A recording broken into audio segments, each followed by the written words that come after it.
Click করুন অ্যাপের bell আইকনে আর সাবস্ক্রাইব করুন এবিপি আনন্দ।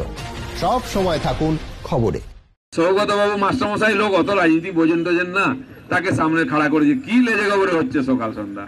আর একটা আড়পাগলা লোক, সে নাকি উকিল। শুভেন্দু অধিকারীকে নিয়ে জল্পনা থেকে শুরু করে বিজেপি সভাপতি জেপি নাড্ডার কনভয়ে হামলা।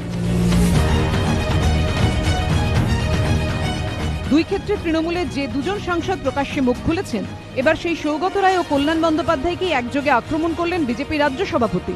কটাক্ষের সুরে দিলীপ ঘোষকে পাল্টা জবাব দিয়েছেন তৃণমূল সাংসদরাও।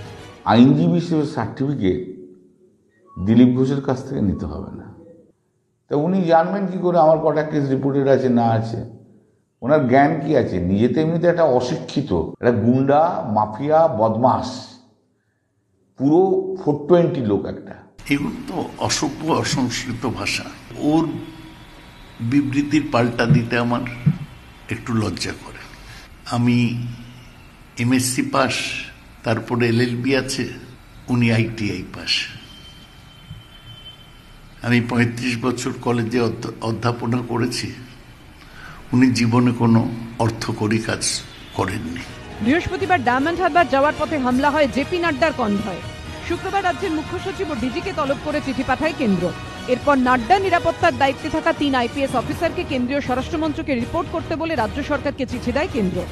এই প্রেক্ষাপটে কেন্দ্রীয় স্বরাষ্ট্র সচিব অজয় ভাল্লাকে চিঠি লিখে প্রতিবাদ জানান কল্যাণ বন্দ্যোপাধ্যায়। জানিয়ে দিন তৃণমূল সংসদকে এক হাত নিয়েছেন দিলীপ ঘোষ। পাল্টা জবাব দিয়েছেন কল্যাণও। আইএস আইপিএস এর কানটা বাঁধা আছে দিল্লিতে, যখন ইচ্ছা ডেকে নেবে। কল্যাণ ব্যানার্জি কে? হরিদাস পাল। সে বলার কে? সে এখানকার কে? সে একজন এমপি। পরের বার তাকে হারিয়ে বাড়ি ঢুকিয়ে দেবো আমরা। এসব লোকের কোনো গুরুত্ব নাই। ওর চিঠিটা এখন ডাস্টবিনে আছে। একটা চিঠিতেই এত ভয় খেয়ে গেল? চিঠিদের আমার জুরিসডিকশন আছে কি না আছে, অথরিটি জানতে চাইছেন?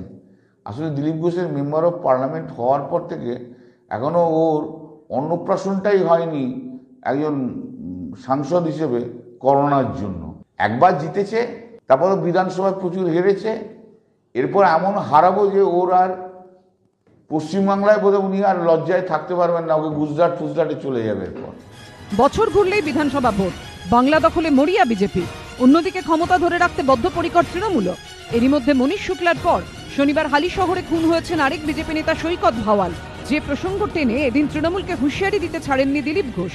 পাল্টা জবাব দিয়েছে তৃণমূল। এই খুন খারাপের একটা সীমা আছে। আমি বলে দিচ্ছি, ডিসেম্বরের পর থেকে এর উল্টো মার শুরু হবে। বিজেপি প্রত্যক্ষভাবে হিংসায় উৎসাহ দিচ্ছেন এবং মদত দিচ্ছেন। দিলীপ ঘোষ এটা অনেকদিনই করেছেন। ফৌজদারি ধারায় মামলা হওয়া উচিত। বছর ঘুরলেই বিধানসভা ভোট, এখন থেকে উত্তপ্ত বঙ্গ রাজনীতির ময়দান।